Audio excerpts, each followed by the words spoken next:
Fi Zilalul Quran, karya Al-Syahid Said Qutb, diterjemah bahasa oleh Datuk Yusof Zaki. Semoga Allah memberkati beliau. Kumpulan ayat-ayat 196 ke 203. Di sini, selepas ini dikemukakan pula pembicaraan mengenai haji, umrah dan peraturan upacara-upacaranya. Hubungan yang bersambung-sambung dalam penjelasan ayat-ayat ini amat jelas dapat dilihat di antara pembicaraan mengenai anak bulan selaku tanda-tanda waktu bagi manusia dan ibadat haji, dengan pembicaraan mengenai berperang dalam bulan-bulan haram dan di kawasan-kawasan Masjidil Haram, juga pembicaraan mengenai haji, umrah dan peraturan-peraturan upacaranya di akhir pelajaran ini. Dan hendaklah kamu sempurnakan ibadat haji dan umrah dengan ikhlas kerana Allah, dan jika kamu dihalangi dari menyempurnakannya, maka bolehlah kamu bertahalul dengan menyembelih mana-mana binatang korban yang mudah didapati, dan janganlah kamu mencukurkan kepada kamu sehingga binatang korban itu sampai ke tempat penyembelihannya. Dan jika di antara kamu ada yang sakit atau mendapat gangguan yang menyakiti di kepalanya, lalu ia bercukur, maka wajiblah ia membayar fidyah dengan berpuasa atau bersedekah atau berkorban. Dan jika kamu berada dalam keadaan aman, maka sesiapa yang ingin menikmati kesenangan mengejarkan umrah sebelum haji di dalam bulan haji, maka wajiblah ia menyembelih mana-mana binatang korban yang mudah didapati. Dan sesiapa yang tidak boleh mendapat binatang korban, maka hendaklah kamu berpuasa 3 hari dalam masa haji dan 7 hari lagi setelah kamu pulang ke tempat masing-masing. Itulah 10 hari genap berpuasa. Kewajipan itu adalah bagi orang yang tidak menetap di sekitar Masjidil Haram. Dan bertakwalah pada Allah, dan ketahuilah bahawa sesungguhnya Allah amat berat balasan seksanya. Ayat 196. Masa untuk mengerjakan haji itu ialah beberapa bulan yang termaklum. Oleh itu, sesiapa yang telah menetapkan niatnya hendak mengerjakan haji dalam bulan-bulan itu, maka tidak dibenarkan mengeluarkan kata-kata seks, membuat maksiat, melakukan sebarang pertengkaran dalam masa mengerjakan haji, dan apa sahaja kebajikan yang dilakukan kamu adalah diketahui Allah. Dan hendaklah kamu mengadakan bekalan, dan sebaik-baik bekalan itu ialah takwa, dan bertakwalah kamu kepadaku, wahai orang-orang yang berakal. Ayat 197. Tidak menjadi apa-apa kesalahan bagi kamu mencari limpah kurnia dari Tuhan kamu dengan berniaga.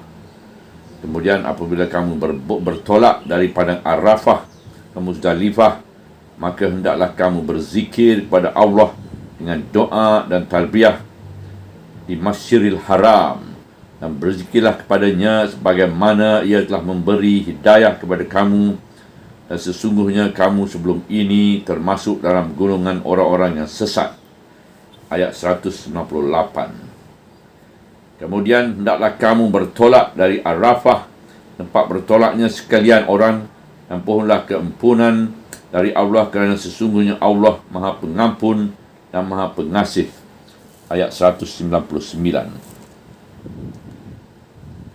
Apabila kamu selesai menunaikan ibadat haji kamu, maka hendaklah kamu menyebut-nyebut kebesaran Allah sebagaimana kamu menyebut-nyebutkan kemegahan datuk nenek kamu, atau lebih banyak dari itu lagi. Di antara manusia terdapat orang-orang yang hanya berdoa, wahai Tuhan kami, kurniakanlah kepada kami kebaikan di dunia, sedangkan di akhirat itu ia tidak mendapat sebarang habuan. Ayat 2000. Dan di antara mereka terdapat pula orang-orang yang berdoa, "Wahai Tuhan kami, kurniakanlah kepada kami kebajikan di dunia dan kebajikan di akhirat, dan lindungkanlah kami dari azab neraka." Ayat 201. Mereka akan memperolehi habuan yang baik dari amalan yang dilakukan mereka, dan sesungguhnya Allah amat cepat hisabnya. Ayat 202. Dan berzikirlah kepada Allah pada hari-hari yang tertentu, dan sesiapa yang segera meninggalkan Mina pada hari yang kedua, maka tidak ada apa-apa dosa ke atasnya. Dan sesiapa yang lambat meninggalkan Mina, tidak ada apa-apa dosa ke atasnya. Bagi mereka yang bertakwa, dan bertakwalah kamu kepada Allah, dan ketahuilah bahawa kamu akan dikumpulkan kepadanya. Ayat 203. Kita tidak mempunyai tarikh yang tertentu bilakah turunnya ayat-ayat ibadah haji ini, kecuali satu riwayat sahaja yang menyebut bahawa firman Allah yang berikut, "Dan jika kamu dihalangi dari menyempurnakan haji, maka bolehlah kamu bertahalul dengan menyembelih mana-mana binatang korban yang mudah didapati." Ayat ini adalah diturun di Hudaibiyah pada tahun yang ke-6 Hijrah. Begitu juga kita tidak mempunyai tarikh yang diyakini bilakah ibadat haji itu difardukan di dalam Islam, sama ada mengikut pendapat yang mengatakan ia difardukan dengan ayat, "Dan hendaklah kamu menyempurnakan ibadat haji dan umrah dengan ikhlas kerana Allah," atau difardukan dengan ayat, "Dan bagi Allah difardukan ke atas manusia ibadat haji ke Baitullah, iaitu ke atas sesiapa yang mampu sampai kepadanya," iaitu ayat 97 yang disebut di dalam surah Ali Imran ayat 97. Sejarah fardu haji. Kita tidak mendapat riwayat yang qat'i yang menentukan bilakah kedua-dua ayat ini diturunkan. Al-Imam Ibn Qayyim Al-Jauziyah telah menyebut dalam kitab Sa'adul Ma'ad bahawa ibadat haji itu telah difardukan dalam tahun yang ke-9 Hijrah atau tahun yang ke-10 Hijrah, berdasarkan pada riwayat yang mengatakan Rasulullah SAW telah mengerjakan haji al-wida pada tahun yang ke-10, dan bahawa beliau telah menunaikan fardu itu selepas difardukannya, sama ada dalam tahun yang ke-9 atau yang ke-10. Tapi ini tidak boleh dijadikan sandaran, kerana mungkin di sana ada sebab-sebab yang lain yang membuat Rasulullah SAW menundakan hajinya kepada tahun yang ke-10. Terutama apabila kita perhatikan bahawa beliau telah mengirim Abu Bakar radhiyallahu an sebagai amir haji pada tahun yang ke-9.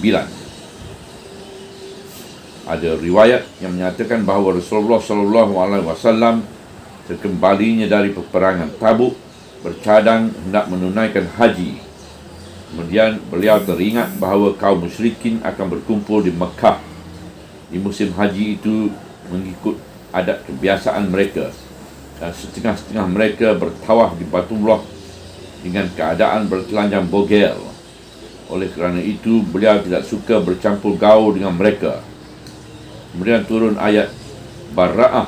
Lalu Rasulullah SAW mengutus Ali ibn Abi Talib karamallahu wajhah supaya menyampaikan permulaan ayat Bara'ah kepada orang ramai dan menamatkan dengannya segala perjanjian dengan kaum musyrikin, serta mengumumkan pada tahun korban pada hari korban ketika orang ramai sedang berkumpul di Mina, tiada seorang kafir pun yang dapat masuk syurga, yang tiada seorang musyrik yang dibenarkan mengerjakan haji selepas tahun ini, dan tiada seorang pun yang dibenarkan bertawaf dengan keadaan bertelanjang bogel.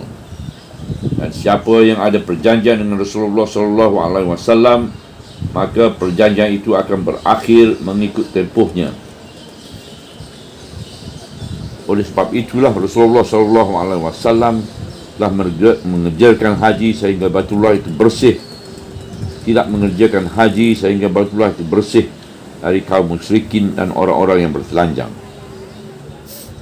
Di sana terdapat bukti yang dapat diterima bahawa fardu haji dan peraturan-peraturannya telah ditetapkan oleh Islam sebelum ini lagi.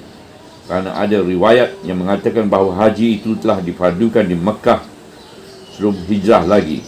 Tetapi pendapat ini mungkin tidak mempunyai sandaran yang kuat. Namun demikian, ayat-ayat surah Al-Hajj yang diturunkan di Mekah mengikut kaul yang arjah telah menerangkan kebanyakan peraturan-peraturan haji dengan sifatnya sebagai peraturan-peraturan yang diajarkan oleh Nabi Ibrahim AS dalam surah yang diterang seperti berikut.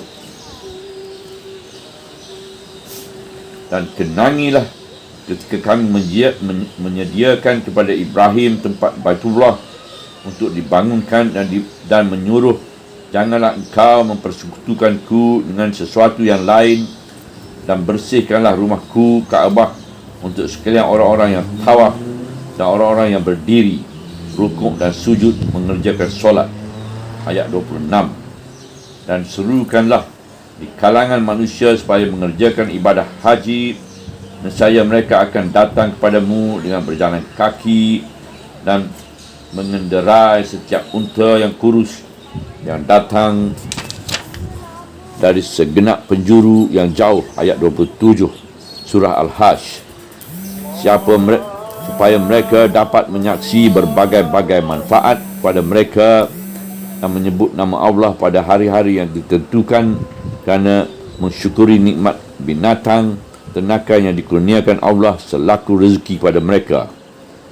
Oleh itu, makanlah kamu sebahagian daripadanya dan berikanlah sebahagian yang lain untuk dimakan oleh orang-orang yang susah dan lagi fakir. Ayat 28 surah Al-Hajj.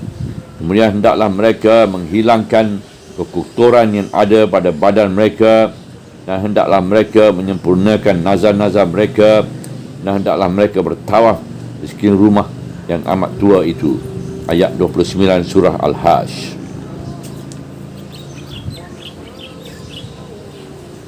Demikianlah perintah Allah, dan barang siapa yang membesar-besarkan syiar-syiar Allah, maka sesungguhnya perbuatan itu adalah lahir dari ketakwaan hati. Ayat 32 surah Al-Hajj. Dihalalkan kepada kamu mengambil manfaat dari binatang-binatang yang bakal dikorbankan itu sehingga sampai kepada waktu yang ditentukan. Kemudian tempat penyembelihannya yang wajib ialah ketika sampai ke kawasan Baitullah yang amat tua. Ayat 33 surah Al-Hajj.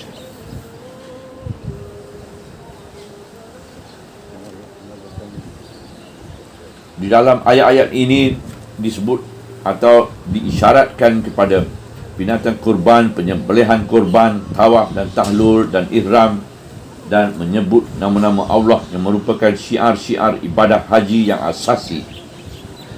Ayat-ayat ini ditujukan kepada umat Islam yang disambungkan dengan sejarah moyang mereka, Nabi Ibrahim alaihissalam.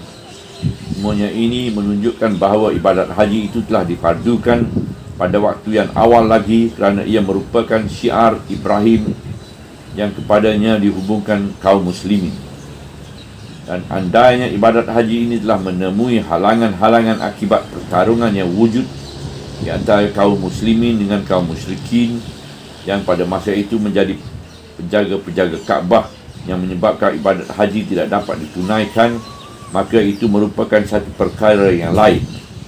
Di bahagian-bahagian awal surah ini, kami telah menegaskan bahawa setengah-setengah kaum muslimin telah menunaikan fardu haji secara perseorangan di waktu-waktu yang awal lagi selepas perubahan kiblat pada tahun yang kedua hijrah. Walau bagaimanapun, cukuplah bagi kita dengan keterangan sebanyak ini mengenai sejarah fardu haji untuk menghadapi ayat-ayat yang dikemukakan di sini tentang syiar haji dan berbagai arahan dan bimbingan yang dikemukakan di celah-celah ayat ini. Pada pertemuan yang lain kita akan mendiskoskan pentafsiran ayat 196 insya-Allah. Subhanallah walhamdulillah wala ilaha illallah wallahu akbar wala haula wala quwwata illa billahil aliyyil azim wala haula wala quwwata illa billahil aliyyil azim wala haula wala quwwata illa billahil aliyyil azim.